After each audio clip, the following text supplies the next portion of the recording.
আসসালামু আলাইকুম। তোমরা সবাই কেমন আছো? আলহামদুলিল্লাহ, আল্লাহর রহমতে তোমরা অনেক ভালো আছো। দেখো তোমাদের সামনে কি আমি দুর্দান্ত একটা অসাধারণ একটা রেসিপি নিয়ে এসেছি, নারকেলের সন্দেশ। দেখো কত সুন্দর। এরকম সন্দেশ তোমাদেরকে আমি ঘরোয়া উপায়ে অনেক সহজভাবে বানিয়ে দেখাবো। দেখো নারকেল নিয়েছি, এখানে 2 কাপ নারকেল আছে, ব্লেন্ডার করে নিব। নারকেলের সন্দেশ বানাতে অবশ্যই ব্লেন্ডার করতে হবে নারকেল। তোমরা পাটায় পিষে নিতে পারবা, সমস্যা নেই। এটা একদম সংরক্ষণ করে রাখতে পারবা অনেক দিন রেখেও খাওয়া যাবে। বাস এটা আমি সুন্দর করে ব্লেন্ডার করে নিব নারকেলগুলো। দেখো আমি ব্লেন্ডার করে নিয়েছি নারকেলগুলো, এখন আমি সুন্দর করে ভেজে নিব। 2টা সাদা এলাচ আর একটা দারচিনি, জাস্ট নারকেলের সন্দেশের জন্য সুন্দর একটা ঘ্রাণ আসে এই জন্য দিলাম। এখন আমি একটু একটু করে চিনি অ্যাড করব। দেখো একটু একটু করে চিনি অ্যাড করব। জালটা অন করব,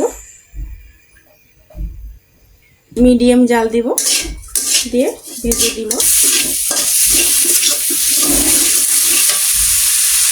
একদম 5 মিনিটের মধ্যে এই নারকেলের সন্দেশটা রেডি হয়ে যাবে।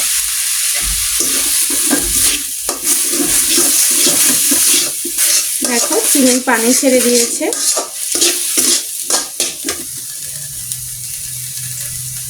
আঠালো হয়নি, যখন আঠালো হবে তখন আমি নামিয়ে নিব। নাড়তেই থাকা লাগবে, একদম নাড়া অফ করা যাবে না। এভাবে নাড়তে নাড়তে যখন এরকম নাড়ুর মতো সৃষ্টি হবে তাহলে এখন সন্দেশ বানানো যাবে। ব্যাস এখন এটা তোমাদেরকে আমি সন্দেশ বানিয়ে দেখাবো। দেখো একটা পাত্রে ঢেলে নিয়েছি, এখন হাতে একটু ঘি ভরে নিব, নিয়ে সন্দেশগুলো বানাবো। একদম সহজ। দেখো